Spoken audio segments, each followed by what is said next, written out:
আষাঢ় মাসের মাঝারি হতে চলল, তবুও এবার খুব একটা বৃষ্টি হচ্ছে না। আমি আমাদের ছাদের ঘরে বসে বাইরে আকাশ দেখছিলাম। এমন সময় সিঁড়িতে দুপদাপ শব্দ শুনে পিছন ফিরে তাকালাম। দেখি পুহল ঘরে ঢুকছে। সে হাজির হয়েই বলল, ঝটপট চল, অরণ্য দাদু এসেছেন, তোকে ডাকতে বললো আমায়। অরণ্য দাদু আসলে পটায়ের দাদু। পেশায় ছিলেন একজন ফরেস্ট রেঞ্জার। দীর্ঘ চাকরি জীবনে ঘুরেছেন অনেক জায়গায়। মাস চারেক পর পর আসেন পটাইদের বাড়ি, আর তখন আমাদের দারুণ দারুণ গল্প বলে শোনান। এর আগে যখন এসেছিলেন তখন সমুদ্রগড়ের এক জমিদার বাড়ির দারুণ এক ভৌতিক অভিজ্ঞতা আমাদের শুনিয়েছিলেন। পটাইদের বাড়ি পৌঁছতে না পৌঁছতেই বড় বড় ফোঁটায় বৃষ্টি নেমে গেল। বাড়ির সামনের বারান্দাটায় ইতিমধ্যেই বাকিরা এসে উপস্থিত হয়েছে। তরুণ খুব খেতে ভালোবাসে এবং যথারীতি একটা চিপসের প্যাকেট থেকে চিপস বার করে খেতে লাগলো। একটা চেয়ার আছে, সেটাই দাদু এসে বসবেন। আমি আর পুহল দুজনে বসার সাথে সাথেই কফির কাপ হাতে নিয়ে অরণ্য দাদু এসে বসলেন। বসার পর আমাদের দিকে তাকিয়ে বললেন, তারপর খবর কি সবার? পড়াশোনা কেমন চলছে? ভালো চলছে দাদু। বাহ বাহ, বেশ। তারপর তরুণ, তুই কি নতুন কোনো খাবার খেলি, নাকি পুরনোগুলোই জাবর কাটছিস? তরুণ চিপস চিবোতে চিবোতেই বলল, আমি কি গরু যে জাবর কাটবো? ওটা এই সময় পেছন থেকে কিছু একটা বলে তরুণকে রাগিয়ে দেওয়ার তাল করছিল, কিন্তু আমরা ওকে মানা করলাম। অরণ্য দাদু কফির কাপে চুমুক দিয়ে বললেন, চল তাহলে তোদের আজ একটা গল্প শোনাই। তখন আমার পোস্টিং ছিল সুন্দরবনে। চামটায় আমার অফিস।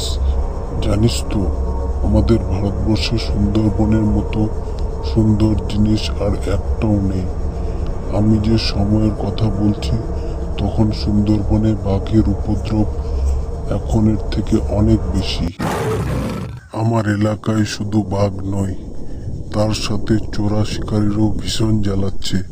কিছুদিন আগেই এখানের একটা বেশ পরিচিত পুরনো বাঘের মৃতদেহ আমরা পেয়েছিলাম। চোরা শিকারীদের গুলিতে বাঘটা মারা যায়, কিন্তু গার্ডরা এসে যাওয়াতে ওরা দেহটা ফেলে পালিয়ে গেছিল।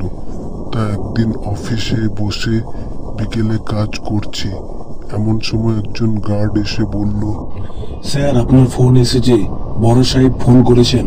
চামটা অঞ্চলের বড় কর্তা অসীম গাঙ্গুলি বেশ রাশভারী মানুষ। কাজে একটু গাফিলতি দেখলে ভীষণ খুঁতখুত করেন। আমি তড়িঘড়ি গিয়ে ফোন ধরলাম। ফোনে বড় সাহেব আমাকে জানালেন যে দলটা সেদিন ওই বাঘটাকে মেরেছিল, চর মারফত খবর এসেছে যে তারা আজ তেঁতুলবাকির চরে থাকবে সবাই। আমি যেন একদম দেরি না করে সেখানে পৌঁছে যাই আর ওদের গ্রেফতার করি।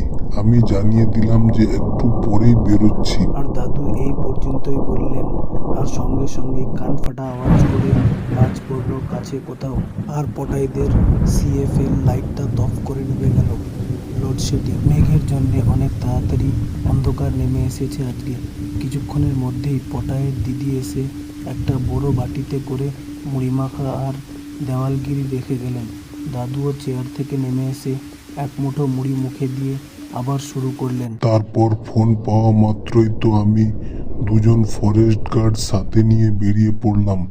একটা খাল ধরে মিনিট খানেক চলার পরেই আমাদের লঞ্চ এসে কালিন্দী নদীতে পড়ল। এই সময় নদীতে বেশ জল থাকে, তাই আমাদের লঞ্চ জলের ঢেউয়ে বেশ দুলতে লাগলো। ততক্ষণে সন্ধে হয়ে গেছে, চাঁদের হালকা আলো এসে পড়েছে নদীর জল আর দুপাশের ঝোপঝাড়ের উপর। এইরকম ভাবে প্রায় মিনিট 20 চলার পর একটা অপেক্ষাকৃত সরু খালে আমরা ঢুকলাম। এটাই কুমির খাল, তেঁতুলবাগের চরের শেষেই। এই তেঁতুলবাগের চরের খুব একটা সুখ্যাতি নেই। এখানে বাঘের উপদ্রব বেশ ভালো। দিনের বেলা এদিক দিয়ে যাওয়ার সময় প্রায় দেখা যায় কোনো না কোনো দ্বীপে পথ করে উঠছে এই বাদা অঞ্চলের সবথেকে ভয়ানক নিশান। একটা লাঠির ডগায় আটকানো একটা ছেঁড়া শার্ট বা গেঞ্জির টুকরো। আমি জিজ্ঞেস করলাম, দাদু এই চিহ্নটা কেন সব থেকে ভয়ানক? দাদু বললেন, আসলে কি জানিস তো, ওখানে মানুষদের জীবন খুব একটা সহজ নয়। এই নিশানটা একদিকে যেমন ভীষণ কষ্টের, সেই রকম আবার সাবধানেরও। আসলে কি বলতো, যদি কোনো মানুষকে কোনো দ্বীপে বাঘে নিয়ে যায় বা মেরে ফেলে, তাহলে তার দলের সাথীরা তার একটা কাপড়ের টুকরো লাঠির ডগায় আটকে সেটাকে পুঁতে দেয়। তার মানে এখানে বাঘ মানুষ মেরেছিল। তা শোনো, তারপর সুন্দরবনে অনেক দ্বীপে অনেক ভাঙাচোরা কুঠিবাড়ি আছে জানিস। বেশিরভাগই হ্যামিল্টন সাহেবের আমলে তৈরি। এই তেঁতুলবাকির চরেও একটা আছে। চোরা শিকারীদের সেখানেই পাওয়া যেত। পরে এই আশায় আমরা সেটার দিকে এগিয়ে এলাম। চারিপাশে বুনো হেতাল, গরানের ঝোপ, তার ভেতরেই সন্ধ্যের অন্ধকারে একটা প্রাচীন জন্তুর মতো দাঁড়িয়ে আছে বাড়িটা। দরজা টরজার কোনো ঝালাই নেই। আমরা খুব সাবধানে যথাসম্ভব শব্দ না করে ভেতরে ঢুকলাম, কিন্তু বাড়িটা পুরো ফাঁকা। চোরা শিকারি কেন, কয়েকটা ইঁদুর চামচিকে ছাড়া আর কিছুই নেই। আমরা এটা দেখে বেশ একটু দমে গেলাম। তাহলে কি আমরা যে আসবো এটা ওরা আগে থেকে জেনে গেল? যাকগে, এতটা এসেছি যখন, অপেক্ষা করেই যাই। তিনজন মিলে একটা ঘরে বসলাম ঘাপটি মেরে। আমার সঙ্গে যে দুজন গার্ড ছিল তাদের একজনের নাম বিকাশ প্রামাণিক আর একজনের নাম ইসমাইল। বিকাশ আগে ছিল বাউলে, তার একমাত্র ছেলেকে বাঘ নিয়ে যায়। তারপর সে ফরেস্টের চাকরিতে যোগ দেয়। ইসমাইল আমাদের লঞ্চের ড্রাইভার। সন্ধে গভীর হতেই জঙ্গলের চেহারা পাল্টে গেল। বাইরের গাছপালার ভেতর থেকে নানা পোকামাকড় আর ঝিঝির শব্দ আমাদের কানে আসছে। দূরে কোথাও হরিণ ডেকে উঠল শুনতে পেলাম। টর্চ জেলে ঘড়িটা দেখলাম একবার, 8টা বাজে। এই পর্যন্ত বলে দাদু একটু থেমে জল খেলেন। আমরা তখন সবাই ঘন হয়ে বসে আছি। ভেজা ঠান্ডা হাওয়া দেওয়ালগিরির আলোটাকে একটু কাঁপন ধরিয়ে দিল, সাথে আমাদের ছায়াগুলো কেঁপে গেল। দাদু একটা মুড়ি লজেন্স মুখে দিয়ে আবার বলা শুরু করলেন, আমরা তো বসে আছি আর বিকাশ মাঝে মাঝে জানলা দিয়ে উঁকি মেরে বাইরেটা দেখছে। আমি তাকে মানা করতে যাচ্ছিলাম, তখনই আমার মনে হলো বাইরেটা বড্ড বেশি চুপচাপ হয়ে গেছে। সব পোকামাকড়ের আওয়াজ যেন চলতে চলতে দুম করে বন্ধ হয়ে গেছে। ঠিক সেই সময় আওয়াজটা শুনতে পেলাম আমিও। বাইরের খালের জলের ছলাৎ ছলাৎ শব্দ ছাপিয়ে আমাদের কানে এলো। একটা অস্পষ্ট ফ্যাসফ্যাসে কণ্ঠস্বর, কে যেন হাহাকার করে ডেকে যাচ্ছে। বাবা, এই তো আমি, তোমার গদাই, আমার কাছে এসো বাবা। যেন আমাদের আশেপাশে হেতাল গরানের ঝাপের ভেতর থেকে হাওয়া সেই আওয়াজকে আমাদের কাছে ঠেলে পৌঁছে দিচ্ছে। ইতিমধ্যে বিকাশকে দেখি চোখ মুখের ভাব বদলে গেছে। সে একবার বাইরের দিকে তাকিয়ে কাকে যেন খোঁজার চেষ্টা করলো। তারপরই দাঁড়া গদাই, আসছি বলে ছুটে বেরিয়ে গেল ঘর থেকে। সঙ্গে সঙ্গে দেখি ইসমাইল ও সর্বনাশ স্যার, শিগগির আসুন। বলে বেরিয়ে গেল। আমি বাইরে এসে দেখি অন্ধকার অনেক বেড়ে গেছে। সমস্ত দ্বীপের সব কিছুর মধ্যে থেকে যেন এই অশরীরী কণ্ঠস্বর তার সেই ডাক আমাদের কাছে পৌঁছে দিচ্ছে। বাবা, এই তো আমি, আমার কাছে এসো বাবা, এসো। বিকাশের পেছনে যেতে যেতে আমি ইসমাইলকে জিজ্ঞেস করলাম, গদাই কে? আর বিকাশ ওরকম ভাবে বেরিয়ে গেল কেন? ইসমাইল বলল, স্যার, গদাই বিকাশের ছেলে, ওকে বড় মামু নিয়ে গেছিল গত বছর। এই বেগও বহুত স্যার, তাড়াতাড়ি চলেন, নইলে বিকাশ দ্বারে বাঁচানো যাইব না। কথাটা শুনে আমার সমস্ত শরীর বেয়ে যেন একটা আতঙ্কের স্রোত নেমে গেল। যাকে বাঘে মেরে ফেলেছে সেই ছেলে আবার ডাকে কি করে?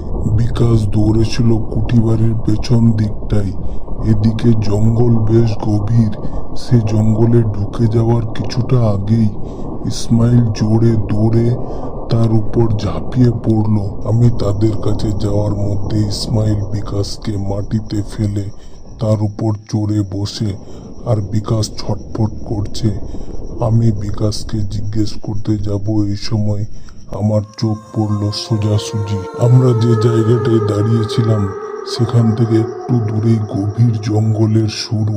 জায়গাটায় অনেক ঝোপঝাড় আর পুরো হা কুচকুচ অন্ধকার। সেই দিকে চোখ পড়তেই আমার সমস্ত শরীর যেন আতঙ্কে হিম হয়ে গেল। এই অন্ধকারের মধ্যেও স্পষ্ট দেখলাম একটা সুন্দরী গাছের নিচে যেন অন্ধকার জমাট বেঁধে আছে। ঘন মিস কালো অন্ধকার দিয়ে তৈরি একটা আদিম, ক্রূর, অপার্থিব ছায়ামূর্তি আমাদেরকে দেখছে।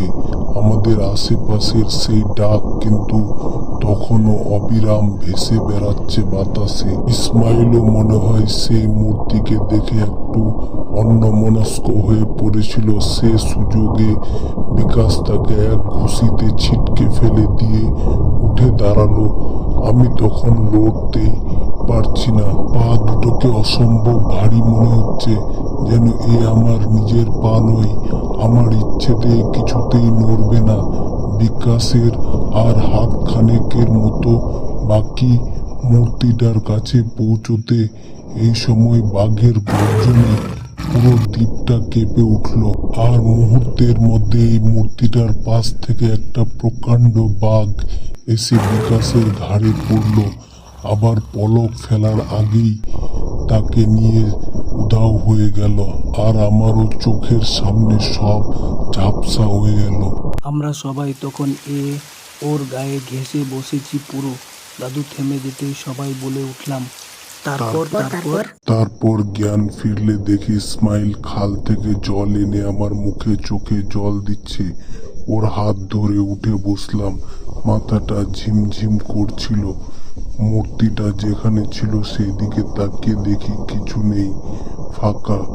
আর ঝিঝি ও পোকামাকড়ের ডাক আবার শোনা যাচ্ছে। আমরা বিকাশের দেহটা অনেক খুঁজলাম কিন্তু পেলাম না কিছু আর। তারপর ফিরে এলাম। এই পর্যন্ত বলে দাদু চুপ করলেন। বৃষ্টি পড়লেও তার তোড় সেরকম বেশি নয় এখন। হালকা বিদ্যুতের আলো এক ঝলক পটাইদের রঙন ফুলের গাছটা দেখতে পেলাম। পটাই জিজ্ঞেস করলো, দাদু বাঘটা ওখানে ছিল, তোমরা টের পাওনি? দাদু একটু হাসলেন, বললেন, তোমাদের বলেছিলাম তো কিছুদিন আগে আমার এলাকায় একটা বাঘের মৃতদেহ পাওয়া গেছিল। আমরা বললাম, হ্যাঁ বললে তো। সেই বাঘটার মৃতদেহ আমি দেখেছিলাম। বাঘটার লেজ ছিল না, হয়তো কোনো লড়াইতে বা চোরা শিকারীরাই হয়তো কেটে নিয়েছিল। তারপর একটু চুপ করে থেকে বললেন, যে বাঘটা বিকাশকে সেদিন তুলে নিয়ে গেল সেই বাঘটারও লেজ ছিল না। দাদুর কথা শেষ হতে না হতে আবার জোরে বিদ্যুৎ চমকে উঠল। আর কোথা থেকে জানি দমকা একটা হাওয়া এসে নিভিয়ে দিয়ে গেল দেওয়ালগিরিটা।